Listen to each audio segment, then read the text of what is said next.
ہوا کرتے تھے۔ حضور اکرم صلی اللہ علیہ وسلم نے فرمایا، دنیا کی زینت 3 اشیاء ہیں: مال، اولاد، عورت۔ آخرت کی زینت 3 چیزیں ہیں: علم، تقوی اور صدقہ۔ بدن کی زینت 3 چیزیں ہیں: کم سونا، کم کھانا، کم بولنا۔ عقل کی زینت 3 چیزیں ہیں: صبر، شکر اور خاموشی۔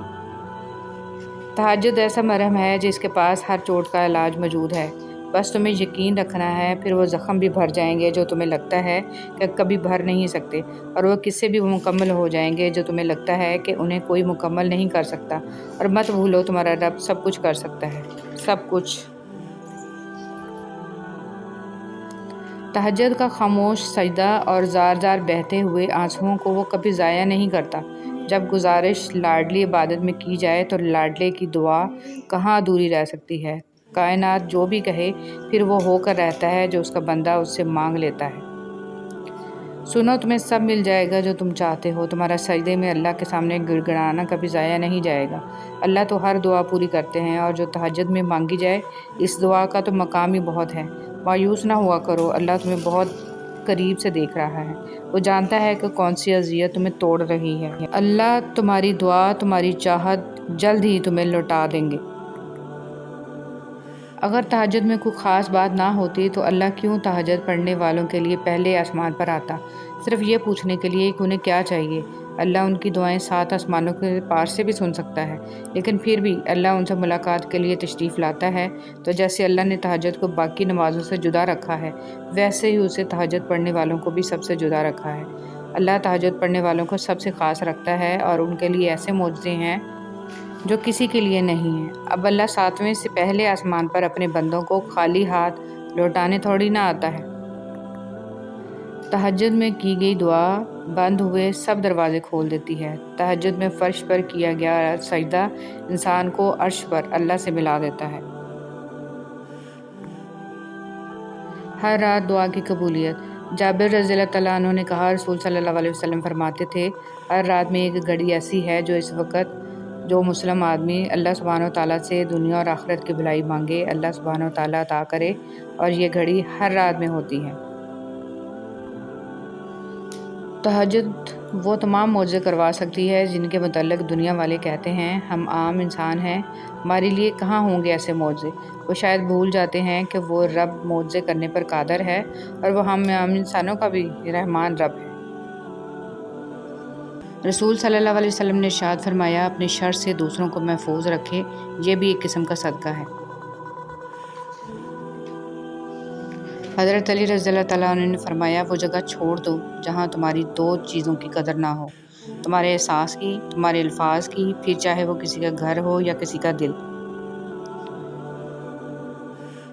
تہجد کی طاقت۔ جب رات کے آخری پہر اللہ تمہیں خود چنتا ہے تہجد پڑھنے کے لیے، تو پھر سوچو وہ تمہیں خالی ہاتھ کیسے لوٹائے گا۔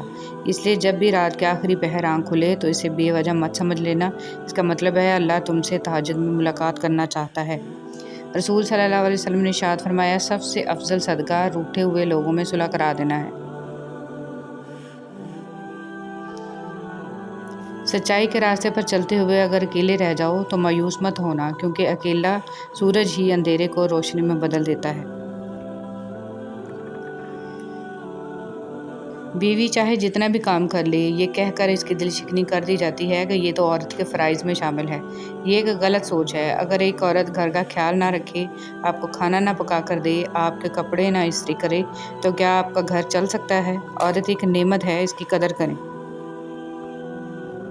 کبھی کسی کے لیے خود کو مت بدلو، کیونکہ لوگوں کا بدل جانا تو قدرتی عمل ہے، لیکن اپنا آپ دوبارہ پانا بہت مشکل ہو جاتا ہے۔ تو جیسے ہو ویسے رہو۔ اگر ہم خیر میں مصروف نہ ہوں تو شر میں مصروف کرنے والی طاقتیں ہمیں تلاش کر لیتی ہیں۔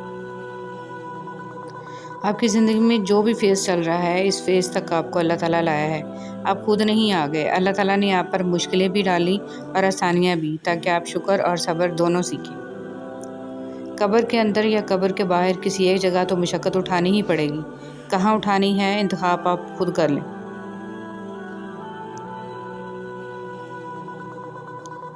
لا الہ الا اللہ۔ اللہ تعالیٰ کے ساتھ اپنے تعلق ہمیشہ خالص اور مضبوط رکھیں، کیونکہ یہ رشتہ ہی کامیابی کا ضامن ہے۔ سبحان اللہ و بحمدہ کی فضیلت۔ رسول صلی اللہ علیہ وسلم نے فرمایا، جس نے سبحان اللہ و بحمدہ دن میں 100 مرتبہ کہا، اس کے گناہ معاف کر دیے جاتے ہیں، خواہ سمندر کی جھاگ کے برابر ہی کیوں نہ ہو۔ حدیث مبارک۔ رسول صلی اللہ علیہ وسلم نے فرمایا، مسلمانوں کے بچے جنت کے ایک پہاڑ میں ہیں، ابراہیم علیہ السلام اور سارہ علیہ السلام ان کی کفالت کر رہے ہیں، یہاں تک کہ قیامت کے دن وہ انہیں ان کے ماں باپ کو واپس کر دیں۔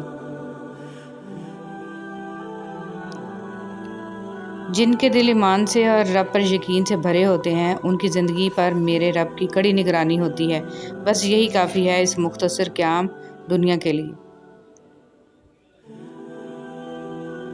جو کان موسیقی سننے کے عادی ہوں، وہ کان قرآن پاک کی لذت کو محسوس نہیں کر سکتے۔ اگر آپ قرآن پاک کی لذت کو محسوس کرنا چاہتے ہیں تو موسیقی سننا چھوڑ دیں۔ ہمیشہ یہ جملہ بہت ہمت دیتا ہے، اللہ ہے نا، وہ تھام بھی لے گا اور سنبھال بھی لے گا، ہمیں تو اللہ ہی کافی ہے اور وہ بہت اچھا کارساز ہے۔ بسم اللہ الرحمن الرحیم۔ اللہ تمہیں تب تک توڑتا ہے جب تک تم اس سے جڑ نہیں جاتے، وہ تمہیں تب تک بے سکون رکھتا ہے جب تک تم اپنا سکون اس میں تلاش نہیں کر لیتے، وہ تب تک تمہیں عارضی محبتوں کی طلب لگائے رکھتا ہے جب تک تم اس کی محبت کی پہچان نہیں کر لیتے۔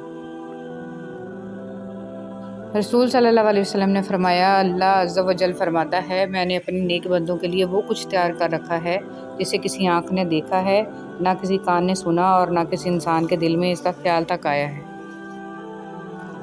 ساری بات توفیق کی ہوتی ہے۔ جب اللہ تعالیٰ ناراض ہوتا ہے تو سجدے کی توفیق بھی چھین لی جاتی ہے، فرض نمازیں بھی ادا نہیں ہو پاتی ہیں، اور جب وہ راضی ہو جائے تو آدھی رات کو جگا کر اپنے حضور کھڑا کر لیتا ہے۔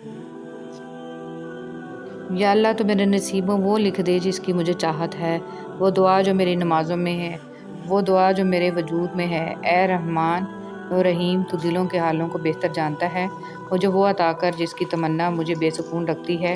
بے شک تو کن فیکون کا مالک ہے۔ آمین ثم آمین یا رب العالمین۔ تہجد بہت طاقتور عبادت ہے کیونکہ یہ ثواب یا گناہ کے خوف سے عاری ہے۔ تہجد تک انسان تب پہنچتا ہے جب ساری حسرتیں دل کا ساتھ چھوڑ دیتی ہیں، پھر انسان یہ نہیں سوچتا کہ اتنا ثواب ملے گا یا اتنا گناہ ملے گا، تب بس انسان یہ سوچتا ہے کہ اللہ ملے گا، اللہ سے ملاقات ہوگی۔ جب تمہیں کہیں سے کوئی امید نہیں رہتی تب وہ تمہیں تہجد کی لگن لگا دیتا ہے اور ایک نئی امید سے جوڑ دیتا ہے، اور پھر تم جان جاتے ہو کہ جو درد دن کے اجالوں میں نہیں سمٹ پاتا وہ رات کی تاریکیوں میں سمٹ جاتا ہے۔ کن فیکون۔ کبھی کبھی ہم ہار جاتے ہیں، زندگی ہر پل تھکا دیتی ہے، بے بسی ہوتی ہے اور ہم ہوتے ہیں، تکلیفیں، اذیتیں اور غم پہلو بہ پہلو ہمارے ساتھ ساتھ بنتے جاتے ہیں۔ الفاظ کہیں کھو کر خاموشیاں تھما دیتے ہیں، اور پھر ان سرگوشیوں اور خاموشیوں میں دل چاہتا ہے کہ رب بس سن لے اور ہماری دعاؤں کو کن سے فیکون کر دے۔ معجزہ کیا ہے؟ کیا یہ معجزہ نہیں ہے کہ اللہ نے عربوں کی آبادی میں تمہیں خود سے قریب ہونے کے لیے چنا ہے؟ کیا یہ معجزہ نہیں ہے کہ اللہ نے اس غافل دنیا میں تمہیں سجدے کے لیے چنا ہے؟ کیا یہ معجزہ نہیں ہے کہ رات کی تاریکی میں اللہ نے تمہیں تہجد کی لگن لگائی ہے؟ کیا یہ معجزہ نہیں ہے کہ اب اللہ سے ملنے کے بعد تم وہ نہیں رہے جو پہلے کبھی